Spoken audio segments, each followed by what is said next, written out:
आइए आज हम अनुभवात्मक गवाही पर एक लेख पढ़ें। इसे फिलीपींस के भाई नोवो ने लिखा था और इसका शीर्षक है अपने काम के जरिए समर्पण करने की सीख। यह लेख परमेश्वर के प्रति आज्ञाकारिता के सत्य का अभ्यास करने में हमारी मदद कर सकता है। मैं आपको पढ़कर सुनाता हूँ। ठीक है। 2012 में ताइवान में काम करते समय मैंने सर्वशक्तिमान परमेश्वर के अंत के दिनों का कार्य स्वीकार किया। बाद में मुझे पता चला कि फिलीपींस में से इसे स्वीकार करने वाले शुरुआती लोगों में से मैं एक था। मैं उत्साहित था और मुझे लगा कि मैं वाकई धन्य हूं।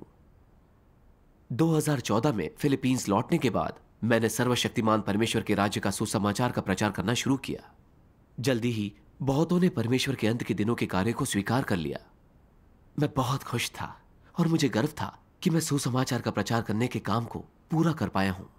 मुझे लगा सुसमाचार का प्रचार करना और परमेश्वर की गवाही देना एक विशेष काम है जो हर किसी के बस की बात नहीं, क्योंकि यह काम करने के लिए लोगों को कुछ सत्य समझना होता है। आमतौर पर जब मैं भाई बहनों से मिलता तो उन्हें ईर्ष्या होती कि फिलीपींस में मैंने पहले परमेश्वर का कार्य स्वीकारा। उन्हें लगता मैं भाग्यशाली हूं और वे परमेश्वर की गवाही देने पर मेरी सराहना करते। उनकी ईर्ष्या और आदर भाव देखकर मुझ में उनसे श्रेष्ठ होने की भावना जागती। मुझे लगता मैं सुसमाचार के प्रचार जैसे महत्वपूर्ण काम के लायक हूं। मैंने सुना कि कलीसिया के दैनिक कार्य और ड्राइविंग के प्रभारी को अपने ड्राइविंग लाइसेंस का नवीकरण कराना था, तो वह कुछ समय तक गाड़ी नहीं चला सकता था। हमारे अगुआ को पता था कि मुझे ड्राइविंग आती है, तो उन्होंने पूछा कि क्या अस्थायी तौर पर मैं उस भाई का काम संभाल सकता हूं, कलीसिया के लिए सामान खरीद सकता हूं और उसका दैनिक कार्य संभाल सकता हूं।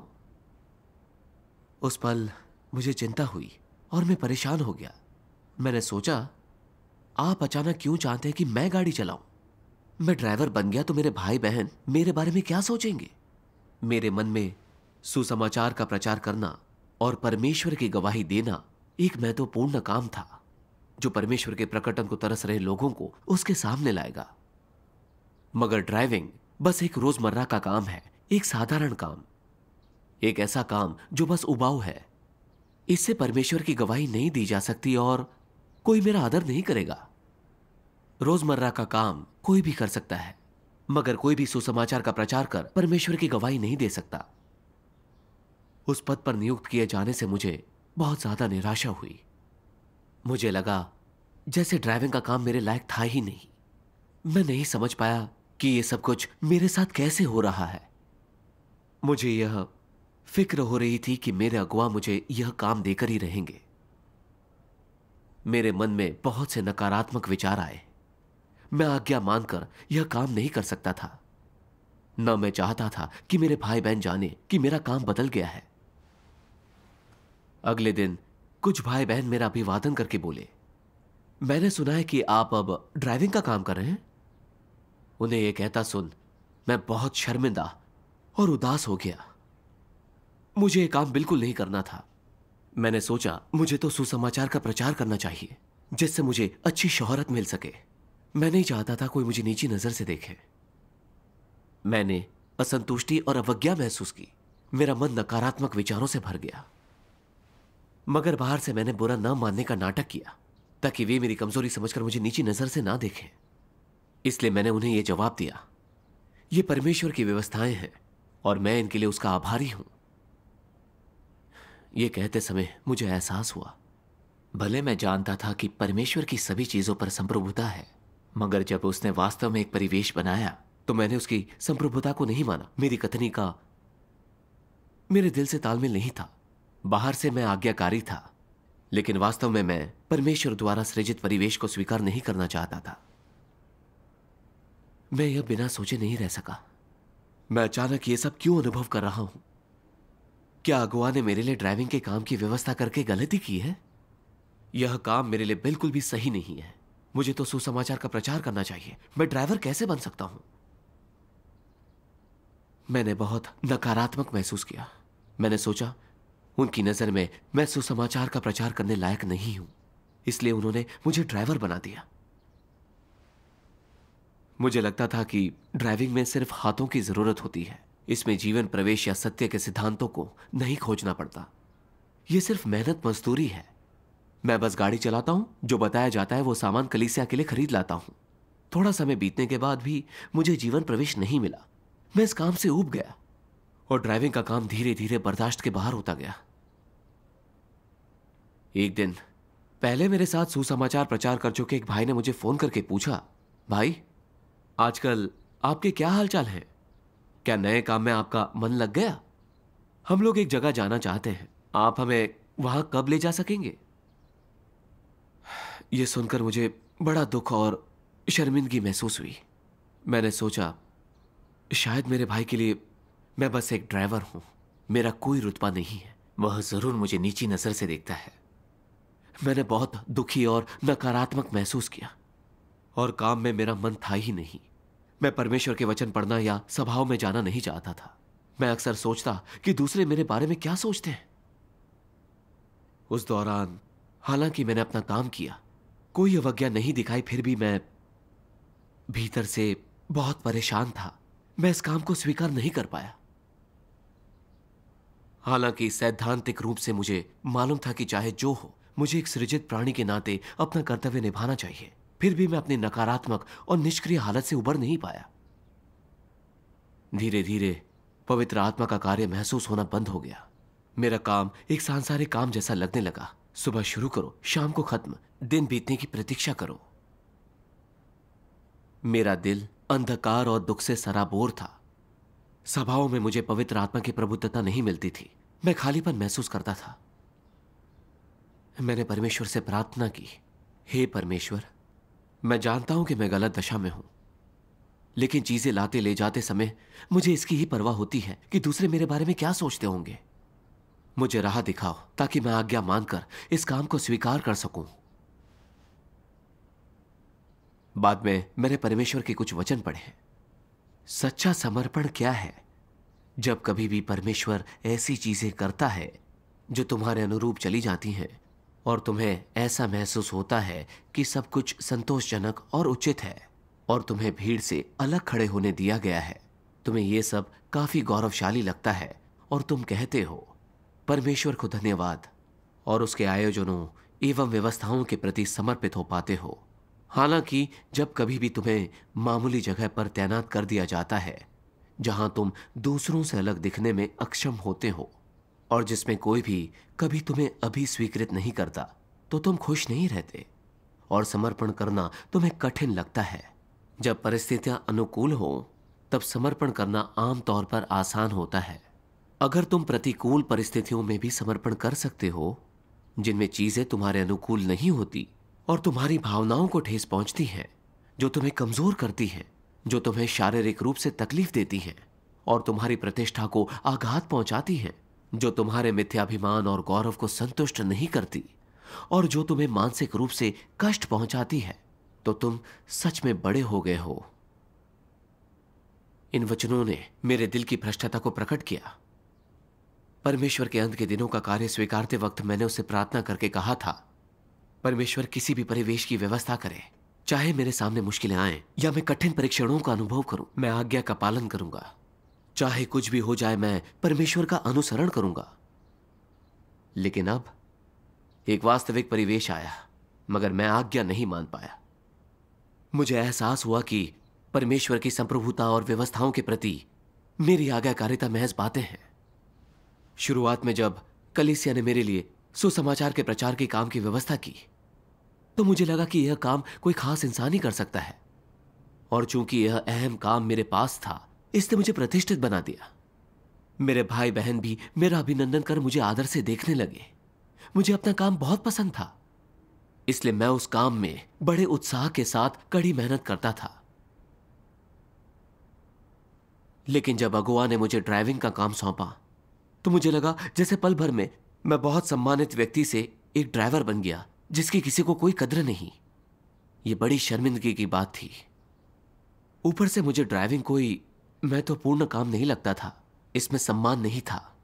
अगर मैंने यह काम किया तो मेरे भाई बहन मुझे पहले की तरह आदर से नहीं देखेंगे, इसलिए दिल से मुझे यह काम स्वीकार नहीं था। मैं परमेश्वर की संप्रभुता और व्यवस्थाओं का पालन नहीं कर सकता था। मैंने यह भी सोचा कि मेरे अगुआ की व्यवस्थाएं गलत थी।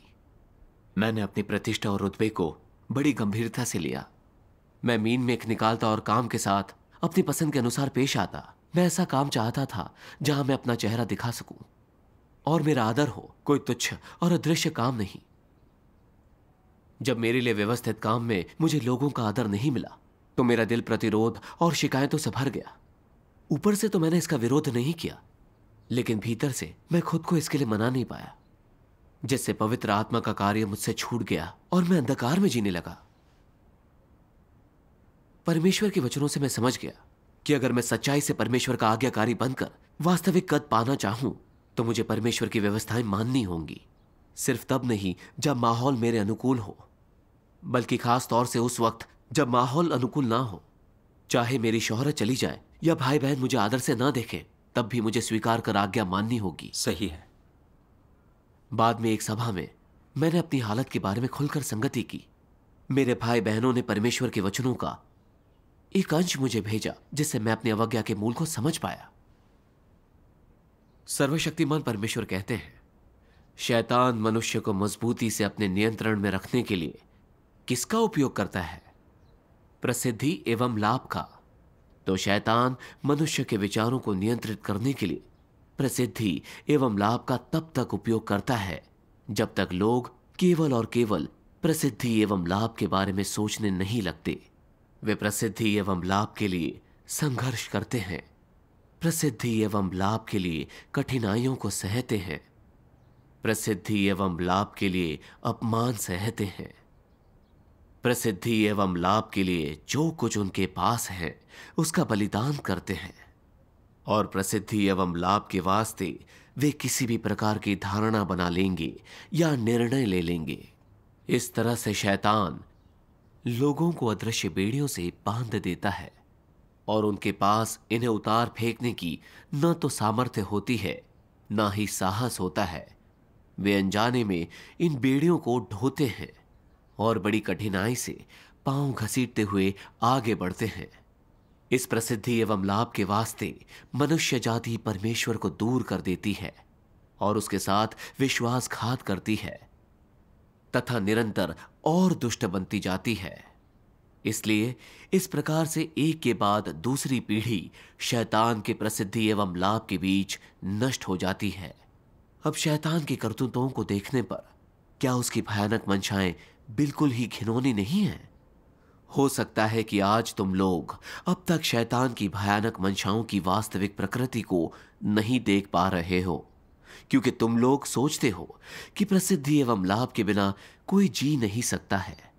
तुम सोचते हो कि यदि लोग प्रसिद्धि एवं लाभ को पीछे छोड़ देते हैं तो वे आगे के मार्ग को देखने में समर्थ नहीं रहेंगे, अपने लक्ष्यों को देखने में समर्थ नहीं रह जाएंगे। उनका भविष्य अंधकार में मध्यम एवं विषादपूर्ण हो जाएगा। परंतु धीरे धीरे तुम सभी लोग यह समझ जाओगे कि प्रसिद्धि एवं लाभ ऐसी भयानक बेड़ियां हैं जिनका उपयोग शैतान मनुष्य को बांधने के लिए करता है। जब वो दिन आएगा तुम पूरी तरह से शैतान के नियंत्रण का विरोध करोगे और उन बेड़ियों का पूरी तरह से विरोध करोगे जिनका उपयोग शैतान तुम्हें बांधने के लिए करता है। जब वह समय आएगा कि तुम उन सभी चीजों को फेंकने की इच्छा करोगे जिन्हें शैतान ने तुम्हारे भीतर डाला है, तब तुम शैतान से अपने आप को पूरी तरह से अलग कर लोगे और तुम सच में उन सब से घृणा करोगे जिन्हें शैतान तुम तक लाया है।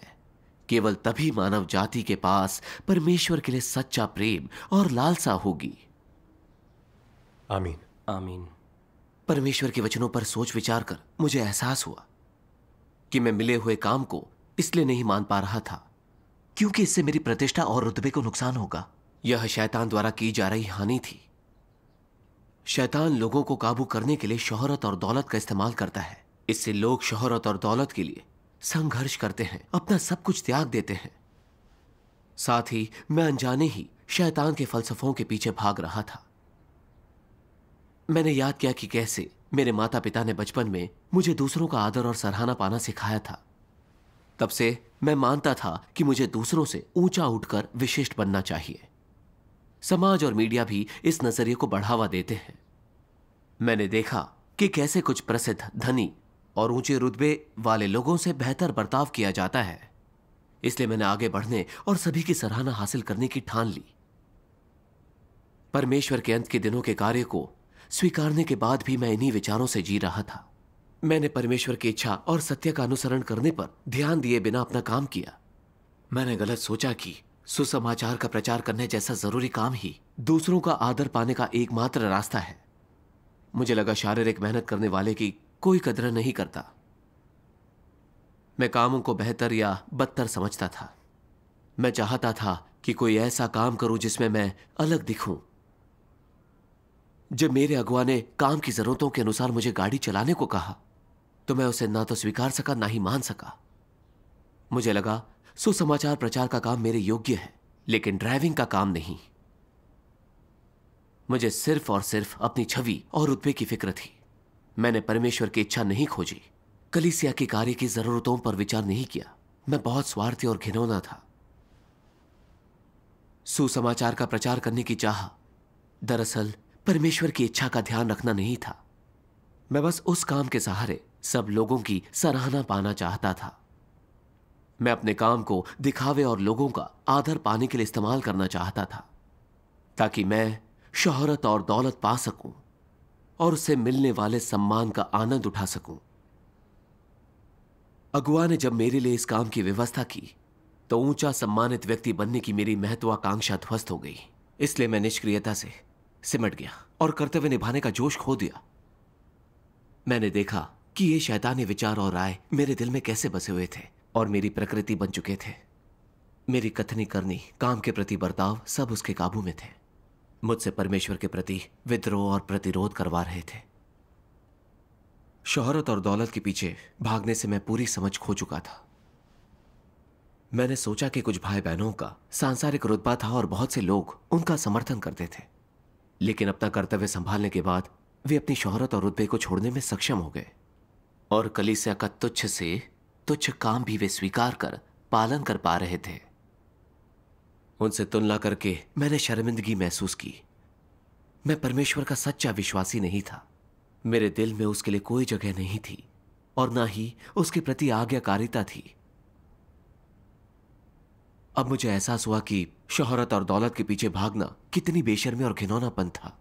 अगर मैं ऐसा ही करता रहा तो सत्य को कभी नहीं समझ पाऊंगा और देर सवेर मुझे हटा दिया जाएगा। इसके बाद मैंने परमेश्वर के कुछ वचन पढ़े। सत्य की वास्तविकता में प्रवेश करना कोई मामूली बात नहीं है। इसकी कुंजी है सत्य खोजने पर ध्यान देना और सत्य को अमल में लाना। इन बातों को तुम्हें हर दिन अपने दिल में बैठाना जरूरी है। चाहे कोई भी समस्या आए, हमेशा अपने हितों की ही सुरक्षा मत करो, बल्कि सत्य की खोज करना सीखो और आत्मचिंतन करो। तुम्हारे अंदर कोई भी भ्रष्टता क्यों ना हो, लेकिन तुम उन्हें अनियंत्रित नहीं छोड़ सकते। अगर तुम आत्मचिंतन करके अपनी भ्रष्टता के सार को पहचान सको तो यह सबसे अच्छा है। अगर तुम हर स्थिति में इस बात पर विचार करो कि अपने भ्रष्ट स्वभाव को कैसे दूर किया जाए, सत्य का अभ्यास कैसे किया जाए और सत्य के सिद्धांत क्या है, तो तुम सीख जाओगे कि अपनी समस्याओं को सुलझाने के लिए परमेश्वर के वचनों के अनुसार सत्य का उपयोग कैसे किया जाए। ऐसा करने से तुम स्वभाव में परिवर्तन हासिल करोगे और इस प्रकार धीरे धीरे सत्य की वास्तविकता में प्रवेश करोगे। अगर तुम्हारा मन इस तरह के विचारों से भरा हुआ है कि ऊंचा पद कैसे हासिल किया जाए, दूसरों के सामने कैसे कार्य किया जाए, कैसे उन्हें अपनी सराहना करने के लिए प्रेरित किया जाए, तो तुम गलत मार्ग पर हो। इसका मतलब है कि तुम शैतान के लिए काम कर रहे हो, तुम उसकी सेवा में लगे हुए हो। अगर तुम्हारा मन इस तरह के विचारों से भरा हुआ है कि तुम कैसे अपने को इस तरह बदल लो कि तुम अधिक से अधिक मनुष्य जैसे हो जाओ, परमेश्वर के इरादों के अनुरूप हो जाओ, उसके प्रति समर्पित होने और श्रद्धा रखने में सक्षम हो जाओ और अपने हर कृत्य में संयम दिखाओ और उसकी जांच स्वीकार करो, तो तुम्हारी हालत उत्तरोत्तर सुधरती जाएगी। परमेश्वर के समक्ष जीने वाला व्यक्ति होने का अर्थ यही है। वैसे मार्ग दो हैं, एक जो महज आचरण पर अपनी महत्वाकांक्षाओं, आकांक्षाओं, प्रयोजनों और योजनाओं को पूरा करने पर बल देता है। यह शैतान के समक्ष और उसके अधिकार क्षेत्र के अधीन जीना है। दूसरा मार्ग इस पर बल देता है कि परमेश्वर की इच्छा को किस तरह संतुष्ट किया जाए, सत्य की वास्तविकता में कैसे प्रवेश किया जाए, परमेश्वर के समक्ष समर्पण कैसे किया जाए, कैसे उसके प्रति कोई गलतफहमी न पाली जाए या उसकी अवज्ञा न की जाए, ताकि व्यक्ति परमेश्वर के प्रति श्रद्धा रखे और अपना कर्तव्य ठीक से निभाए। ऐसा ही व्यक्ति सदैव परमेश्वर के समक्ष जीता है। आमीन। इन वचनों से मुझे एहसास हुआ कि अगर मैं भ्रष्टता से बचना चाहूं तो मुझे गलत लक्ष्य के पीछे भागना बंद करना होगा। चाहे मैं अपने काम में दिखावा कर सकूं या नहीं, दूसरों की सराहना पा सकूं या नहीं, मुझे अपना काम स्वीकार कर उसे वफादारी से निभाना चाहिए। सृजित प्राणियों के मन में काम के प्रति यही रवैया और समझ होनी चाहिए। बिल्कुल। अगर मैं सिर्फ भाई बहनों का आदर पाने के लिए अपना काम करता हूं तो इसका अर्थ है कि मैं शैतान की सेवा करता हूं, क्योंकि शैतान लोगों को शोहरत, दौलत और रुतबे के पीछे भगाता है, परमेश्वर से दूर करता है। अगर मैंने शोहरत और दौलत के पीछे भागने का अपना लक्ष्य या अपना भ्रष्ट स्वभाव नहीं बदला तो आखिर में मुझे जरूर हटा दिया जाएगा। बिल्कुल। सत्य और स्वभावगत परिवर्तन का अनुसरण करना, परमेश्वर की व्यवस्थाओं को स्वीकारना, शोहरत और दौलत के अपने विचारों को त्याग देना, परमेश्वर की अपेक्षाओं के अनुसार काम करना और अपना कर्तव्य निभाना ही परमेश्वर के सामने जीने का एकमात्र मार्ग है। यह प्रयास ही अपने भ्रष्ट स्वभाव में बदलाव लाने का एकमात्र मार्ग है। यह समझ लेने के बाद मुझे एक दिशा मिल गई। मैं जान गया कि अपनी आस्था में मुझे सत्य का अनुसरण करना होगा। मैं अपना काम स्वीकारने को तैयार हो गया। लोग मुझे आदर से देखें या ना देखें, मुझे अपना काम भरसक अच्छे ढंग से निभाना होगा। परमेश्वर का धन्यवाद। फिर मैंने परमेश्वर के कुछ वचन पढ़े। आज जब तुम लोग परमेश्वर के घर में कोई कर्तव्य निभाते हो, वह चाहे बड़ा हो या छोटा, चाहे इसमें शारीरिक श्रम करना पड़ता हो या अपने मस्तिष्क का प्रयोग, चाहे वह कलीसिया के अंदर या बाहर किया गया हो, तुम जो भी कर्तव्य निभाते हो वह संयोग नहीं है, वह तुम्हारी पसंद नहीं है, वह परमेश्वर द्वारा नियंत्रित है। परमेश्वर के आदेश के कारण ही तुम प्रेरित होते हो और तुम्हारे भीतर लक्ष्य और जिम्मेदारी का यह बोध है और तुम यह कर्तव्य निभा पा रहे हो। अविश्वासियों के बीच ऐसे बहुत से लोग हैं जो आकर्षक, बुद्धिमान या सक्षम हैं, लेकिन क्या परमेश्वर उन पर अनुग्रह करता है? नहीं। परमेश्वर सिर्फ तुम लोगों पर, इस समुदाय के लोगों पर अनुग्रह करता है। वह अपने प्रबंधन कार्य में तुम्हें हर तरह की भूमिकाएं निभाने के लिए, हर तरह के कर्तव्य और दायित्व पूरे करने के लिए तैयार करता है। और जब अंततः परमेश्वर की प्रबंधन योजना समाप्त हो जाती है और पूरी हो जाती है तो यह कितने गौरव और सम्मान की बात होगी। और इसलिए आज जब लोगों को अपने कर्तव्यों का निर्वाह करते समय छोटी मोटी कठिनाइयों का सामना करना पड़ता है, जब उन्हें चीजों को छोड़ना और परमेश्वर के लिए खुद को खपाना पड़ता है, जब उन्हें कोई कीमत चुकानी पड़ती है, जब उन्हें अपनी दुनिया में प्रतिष्ठा, प्रसिद्धि और भाग्य गंवाने पड़ते हैं, तो ऐसा प्रतीत होता है मानो परमेश्वर ने उनसे वे चीजें छीन ली हो, लेकिन उन्होंने कोई बड़ी और बेहतर चीज हासिल कर ली है। उन्होंने परमेश्वर से क्या प्राप्त किया है? केवल जब तुमने अपना कर्तव्य ठीक से निभाया है, जब तुम परमेश्वर द्वारा सौंपे गए आदेश को पूरा कर लेते हो, जब तुम अपने लक्ष्य और आदेश के लिए अपना पूरा जीवन खपा देते हो और तुम एक सार्थक जीवन जीते हो, केवल तभी तुम एक सच्चे इंसान हो। और मैं क्यों कहता हूं कि तुम एक सच्चे व्यक्ति हो? क्योंकि परमेश्वर ने तुम्हें चुना है। उसने तुम्हें इस बात की गुंजाइश दी है कि तुम परमेश्वर द्वारा रचे गए एक प्राणी के रूप में उसके प्रबंधन में अपना कर्तव्य निभाओ। और तुम्हारे जीवन का इससे बड़ा कोई मूल्य या अर्थ नहीं हो सकता। यदि तुम अपने हर काम में परमेश्वर की इच्छा को पूरा करने के लिए समर्पित रहना चाहते हो, तो केवल एक ही कर्तव्य करना काफी नहीं है। तुम्हें परमेश्वर द्वारा दिए गए हर आदेश को स्वीकार करना चाहिए, चाहे यह तुम्हारी पसंदों के अनुसार हो या ना हो, और चाहे यह तुम्हारी रुचियों में से एक हो या ना हो, या चाहे यह कुछ ऐसा काम हो जो तुम्हें करना अच्छा नहीं लगता हो, या तुमने पहले कभी ना किया हो, या कुछ मुश्किल काम हो, तुम्हें इसे फिर भी स्वीकार कर इसके प्रति समर्पित होना होगा। ना तुम्हें केवल इसे स्वीकार करना होगा, बल्कि अग्र सक्रिय रूप से अपना सहयोग देना होगा। और इसे सीखना होगा, इसमें प्रवेश पाना होगा। यदि तुम कष्ट उठाते हो, यदि तुम इसके लिए वाहवाही तक नहीं पा सके हो, तुम्हें फिर भी समर्पण के लिए प्रतिबद्ध रहना होगा। तुम्हें इसे अपना व्यक्तिगत कामकाज नहीं बल्कि कर्तव्य मानना चाहिए। कर्तव्य जिसे पूरा करना ही है। लोगों को अपने कर्तव्यों को कैसे समझना चाहिए? जब सृष्टिकर्ता परमेश्वर किसी को कोई कार्य सौंपता है, तब उस समय वह उस व्यक्ति का कर्तव्य बन जाता है। जिन कार्यों और आदेशों को परमेश्वर तुम्हें देता है, वे तुम्हारे कर्तव्य हैं। जब तुम उन्हें अपने लक्ष्य बनाकर उनके पीछे जाते हो, और जब तुम्हारा दिल वास्तव में परमेश्वर प्रेमी होता है, तब भी क्या तुम इनकार कर सकोगे? नहीं, बात यह नहीं कि तुम कर सकते हो या नहीं। तुम्हें इसे इनकार नहीं करना चाहिए, तुम्हें इसे स्वीकार करना चाहिए। यही अभ्यास का पथ है। अभ्यास का मार्ग कौन सा है? हर कार्य में पूरी तरह से समर्पित होना। परमेश्वर की इच्छा को पूरा करने के लिए सभी चीजों में समर्पित रहो। यहां केंद्र बिंदु कहां है? यह सभी चीजों में है। सभी चीजों का मतलब वे चीजें नहीं हैं जिन्हें तुम पसंद करते हो या जिन कामों में तुम अच्छे हो। वे वह चीजें तो बिल्कुल भी नहीं हैं जिनसे तुम वाकिफ हो।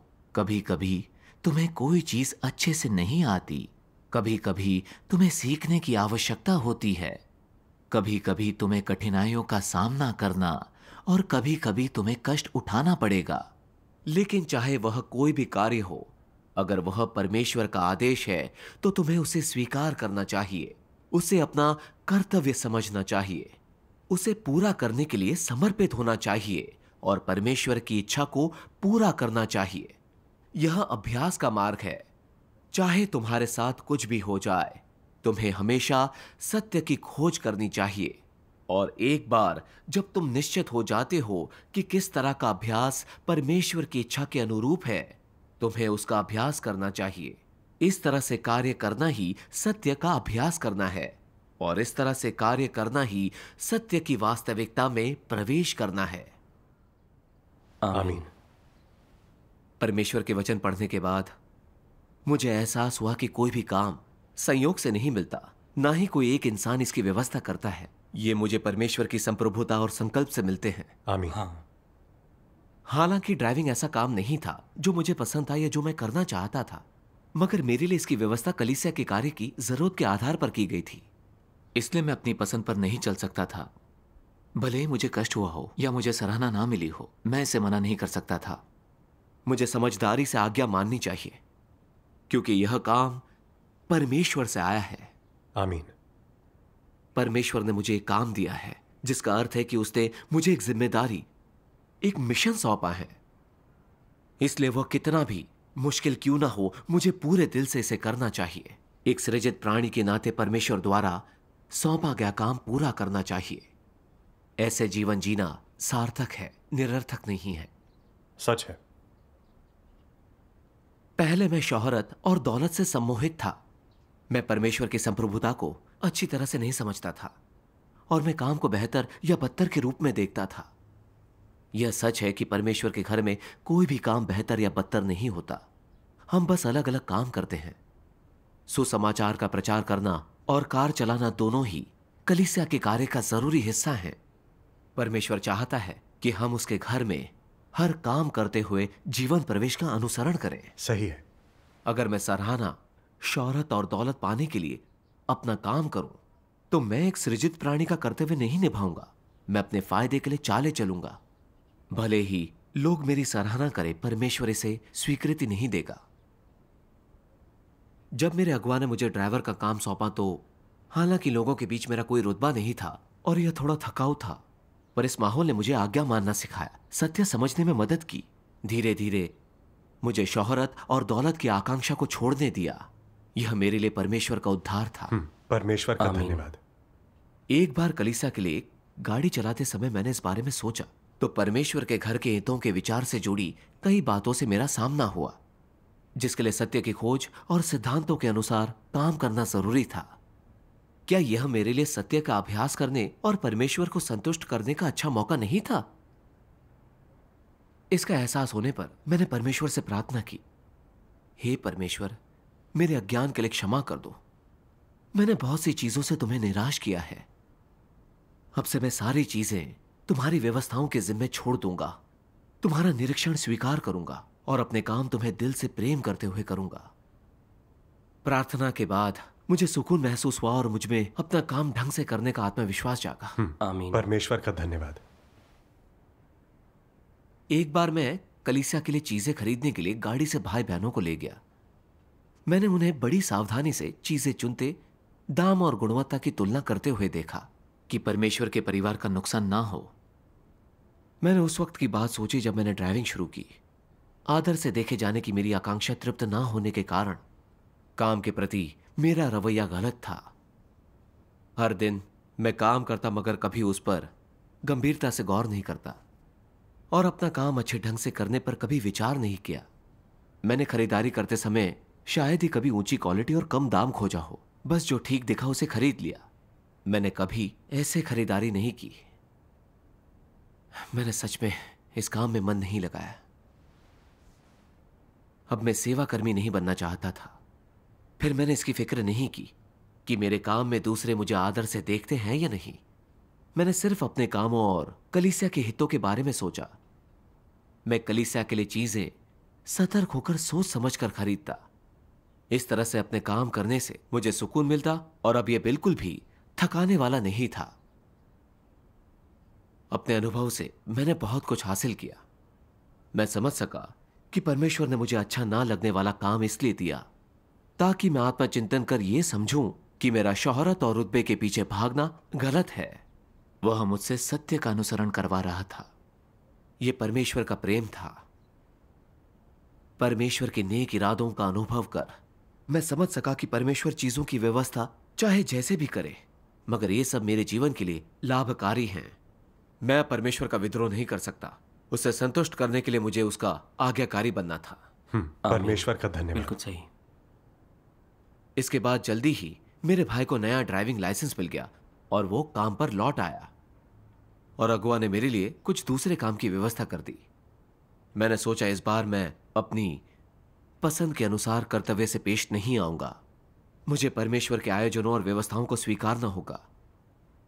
मुझे पता है कि उसने अपने वचनों और कार्य के जरिए मुझे पूर्ण करने के लिए अभ्यास करने का एक और मौका दिया है और अलग अलग कामों में उसके वचनों का अनुभव और अभ्यास करने दिया है। अपने पिछले अनुभव के कारण अपने नए काम में मेरे मन में कोई नकारात्मक विचार नहीं थे। मैं अपने काम को नीची नजर से नहीं देखता, दूसरों से सराहना पाने की कोशिश भी नहीं करता। मैंने अपना काम व्यवहारिक ढंग से करते हुए परमेश्वर को संतुष्ट करने की कोशिश की।